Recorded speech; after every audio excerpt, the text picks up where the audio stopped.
अंदर की किडनी बाहर के दर्द के खराब नहीं करनी है, इसको गांठ बांध लो, समझ लो, लिख लो अपने सामने। जो लोग पेन किलर खाते हो सुबह सुबह, घुटने में दर्द है, सर में दर्द है, पेट में दर्द है, पैर में दर्द है, हाथ में दर्द है, पीठ में दर्द है, कहीं पे भी दर्द है, टर्मिनोलॉजी में नहीं फंसना है हमें। सिंपल किडनी का फंक्शन टेस्ट कराना है, KFT कराना है। इसलिए कोई RFT बोल दे, डॉक्टर कुछ भी बोल दे तो समझ लेना किडनी का ही टेस्ट है। इसीलिए मैंने सारी टर्मिनोलॉजी बता दी ताकि आप आगे ना फंसे। नमस्कार, आप सभी का स्वागत है नेशनल खबर में। आज हमारे देश में 3 सबसे बड़ी समस्याएं हैं। एक वो शुगर, दूसरी BP और तीसरी किडनी से जुड़ी हुई दिक्कत। ये 3 ऐसी बीमारियां हैं जिसके मरीज आपको हर घर में मिल जाएंगे, लेकिन ये तीनों का भी कोई कनेक्शन हो सकता है। आज इसके बारे में जानेंगे। और जो पेशेंट्स लगातार सालों से डायबिटीज की, BP की गोलियां खा रहे हैं, अचानक उनकी किडनी क्यों खराब हो जाती है, ये सबसे महत्वपूर्ण सवाल है। तो चलिए इस पूरे प्रोग्राम को शुरू करते हैं। और आज हम मौजूद हैं दिल्ली में, कर्मा आयुर्वेदा है वहाँ पर, और हम मेरे साथ मौजूद हैं कर्मा आयुर्वेदा के चेयरमैन डॉक्टर पुनीत जी। बहुत बहुत स्वागत है आपका sir. Thank you so much. And मेरा जो मेन मोटिव रहा है वो ये कि 3 सबसे बड़ी बीमारियां जो रही हैं उन तीनों को कंबाइन करने का मेरा मकसद है। BP, डायबिटीज़ एंड उनसे जुड़ी हुई किडनी की दिक्कत ये क्यों हो रही है, और अचानक जो लोग सालों से दवाइयाँ ले रहे हैं डायबिटीज़ के लिए, BP के लिए, अचानक क्यों उनकी किडनी ख़राब हो जाती है। ब्लड प्रेशर का बढ़ना, डायबिटीज़ का बढ़ना यानी कि शुगर का बढ़ना, BP का बढ़ना, ये किडनी के खराब करने के मुख्य कारण हैं 2। BP अगर अनकंट्रोल्ड है तो वो सबसे पहला घात आपकी किडनी पर करेगा। शुगर अगर बढ़ी हुई है तो घात आपकी किडनी पर करेगा, नुकसान किडनी पर पहुंचाएगा। जैसे डायबिटिक नेफ्रोपैथी और हाइपरटेंसिव नेफ्रोपैथी की मॉडर्न टर्मिनोलॉजी दी जाती है। लेकिन बढ़ी हुई BP किडनी पे नुकसान, शुगर बढ़ी हुई किडनी पे नुकसान। तो इन दोनों चीज़ों को कंट्रोल करना बहुत ज़रूरी है। किसी भी पैथी से करो, BP और शुगर बढ़ेगा तो किडनी को नुकसान पहुंचेगा ही पहुंचेगा। इसीलिए BP अपने आप में उतना खतरनाक नहीं है, शुगर अपने आप में उतनी खतरनाक नहीं है जितनी इनकी कॉम्प्लिकेशंस खतरनाक हो सकते हैं। बिल्कुल सही है, कॉम्प्लिकेशन ज़्यादा खतरनाक क्योंकि वो बड़े ऑर्गन्स पर इम्पैक्ट डाल देती। किडनी के नेफ्रॉन्स को डैमेज करेंगे, ब्रेन को डैमेज करेंगे, हार्ट को डैमेज करेंगे। इसी प्रकार बड़े ऑर्गन्स की जो हमारी बॉडी के हैं उनको नुकसान पहुंचाने लग जाते हैं। आपके पास जितने भी पेशेंट आते हैं सर, उनमें कितने % ऐसे पेशेंट हैं जिन्हें किडनी की दिक्कत है, लेकिन पहले उनकी जो हिस्ट्री रही है वो डायबिटीज़ और BP की रही है। मेजॉरिटी पेशेंट ऐसे होते हैं, 75%, 80% पेशेंट ऐसे हैं जिनको BP और शुगर होता है, उसके बाद उनका किडनी खराब होनी शुरू हो जाती है, किडनी की फंक्शनल कैपेसिटी रिड्यूस होनी शुरू हो जाती है। ये किसी बीमारी की वजह से भी हो सकती है, जैसे मतलब कोई बहुत हाई फीवर आया है किसी को और सडन उसको पता चला कि उसकी किडनी खराब है या किडनी में दिक्कत है, ऐसा भी कई केस है। ऐसा बहुत बार होता है कि सडनली फीवर आया, पेशेंट गया, उसने टेस्ट कराया, वहां पे चला उसकी किडनी खराब है। अब यहाँ पे 2 सिनारियोज बनते हैं जी। एक सिनारियो बनता है कि उसकी किडनी पहले से खराब थी, उसने टेस्ट कराया, उसे पता चला यहाँ पे बुखार के कारण टेस्ट हुए कि उसको पता चला वहाँ पे किडनी खराब है। दूसरा सिनेरियो ये होता है कि वहाँ पे बुखार के कारण किडनी खराब हुई। तो दोनों ही चीज़ें हो सकती हैं। ठीक है। इसके साथ साथ एक और मुख्य कारण जो आजकल बहुत तेज़ी से बढ़ रहा है वो है पेन किलर का सेवन। जो आप बिना सोचे समझे दर्द की दवाइयाँ खाते हो ना, आज से बंद कर दो, आज से अपनी दर्द की दवाइयाँ फेंक दो अपने घर से बाहर उठा के। नेफ्रोटॉक्सिक है, नेफ्रो मतलब किडनी, टॉक्सिक मतलब जहर, किडनी के लिए जहर है। जहर है, किसके लिए जहर है? किडनी के लिए जहर है। किडनी के लिए जहर है। क्या जहर है? Pain killer. पेन किलर जहर है। लिख लो, समझ लो, DNA में घुसा लो अपने कि किडनी के लिए जहर है। बस but how to maintain that pain जो उस वक्त हो रहा है? पेन हो रहा है ना, तो पेन किलर क्या कर रहा है पहले ये समझ लो। पेन किलर उस पेन को आपको फील नहीं होने दे रहा। पेन तो वहीं का वहीं है, बीमारी वहीं की वहीं है, आपको पेन फील नहीं हो रहा। पेन अंदर से आ रहा है लेकिन आपको महसूस नहीं हो रहा क्योंकि उसने आपके ब्रेन को हाईजैक कर लिया पेन किलर ने।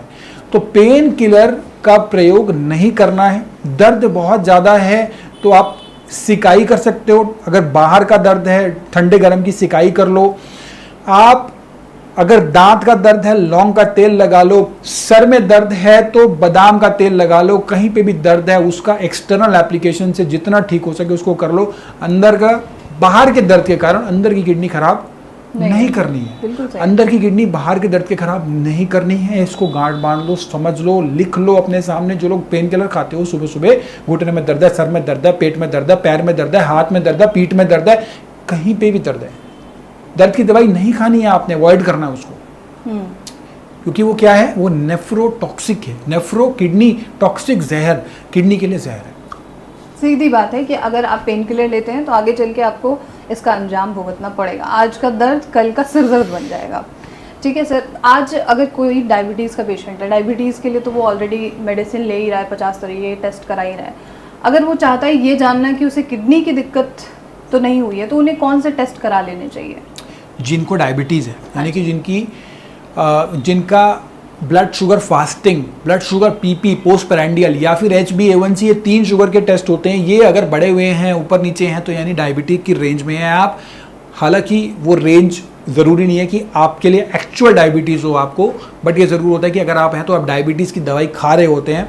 अगर आप डायबिटीज़ की दवाई खा रहे हैं तो हर 6 महीने में एक KFT टेस्ट कराएंगे। हर 6 महीने में एक किडनी फंक्शन टेस्ट होना अनिवार्य है, ज़रूरी है। आपकी किडनी शुगर के कारण खराब ना हो, उसके लिए KFT टेस्ट कराना ज़रूरी है। जिनको डायबिटीज़ है 6 महीने के अंतराल बिल्कुल मैंडेटरी है।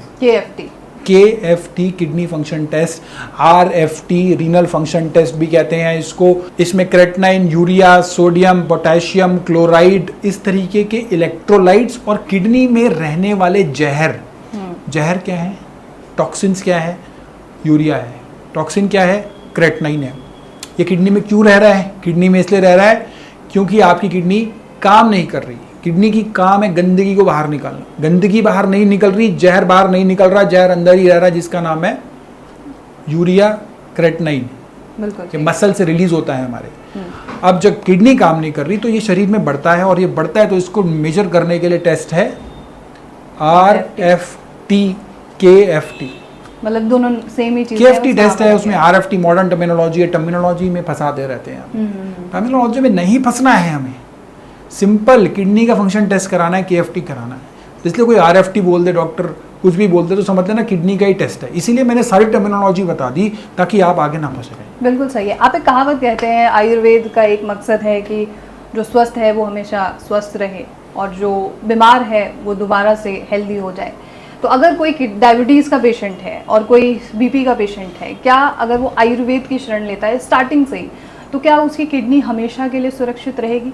अगर कोई BP का पेशेंट है, डायबिटीज़ का पेशेंट है और उसको प्रॉब्लम है इन दोनों की, और उसे किडनी अपनी हेल्दी रखनी है, तो उसके लिए आयुर्वेदिक का ट्रीटमेंट लेगा तो उसकी किडनी हेल्दी रहेगी अगर वो सब चीज़ें फॉलो करता है। आहार विहार शमन चोदन। आहार मतलब खाने पीना जो आप खाते हो उसे कहते हैं आहार।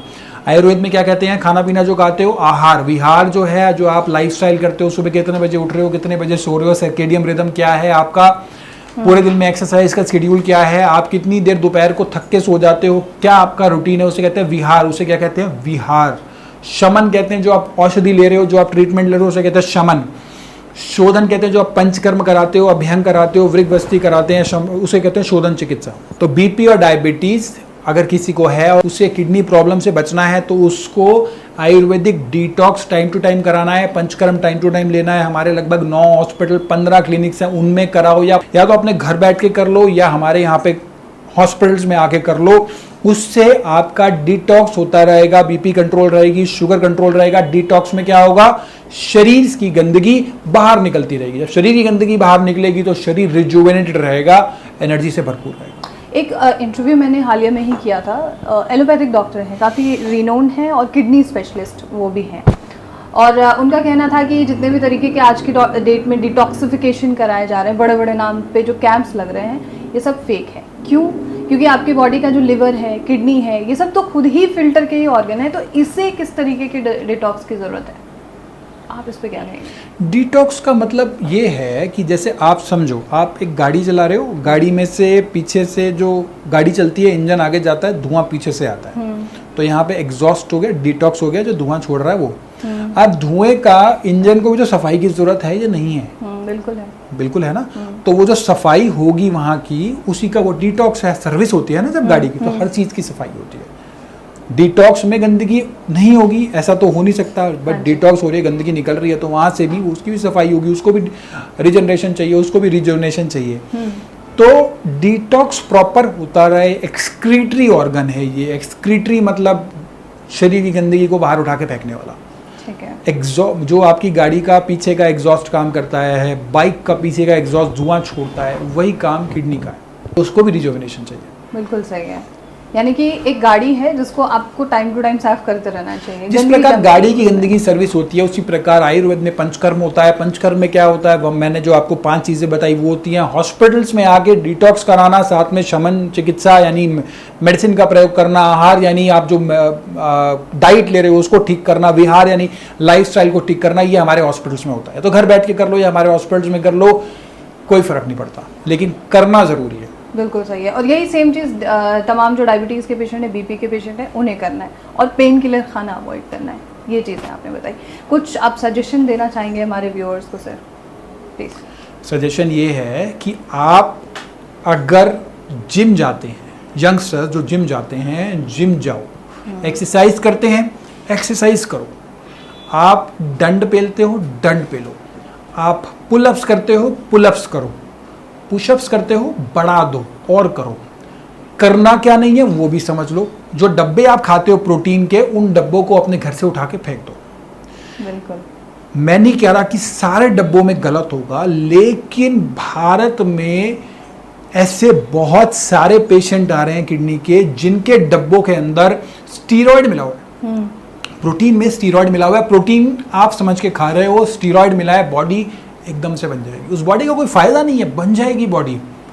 बना लो, मजा आ गया बना के, अच्छा लग रहा है, बॉडी बन गई, मसल्स दिख रही हैं बाहर। नुकसान क्या हुआ, आपकी किडनी जो है, जो एक्सक्रीटरी ऑर्गन मैंने बताया, जिसको गंदगी बाहर निकाल के फेंकनी है, वो गंदगी बाहर फेंक रही है जब स्टीरॉयड की, तो वो खत्म हो जाती है, नहीं फेंक पाती, उतना लोड नहीं ले पाती। स्टीरॉयड से बॉडी बन गई, स्टीरॉयड बाहर नहीं निकला, किडनी खराब हो जाती है। तो इसीलिए प्रोटीन के डब्बे बाहर उठा के फेंक दो, क्योंकि उसमें एक बड़ी मात्रा में ऐसे बहुत सारी जगहें हैं जहाँ पे इन डब्बों में स्टीरॉयड मिला होता है। सभी में ना भी हो, लेकिन बहुत बारी होता है। बिना उसके नेचुरल तरीके से बॉडी बनाने का करोगे तो भी बनेगी, फिटनेस तब भी आएगी। बिल्कुल, और वो ज़्यादा स्ट्रॉन्ग रहेगी, लॉन्ग लास्टिंग रह सकती है।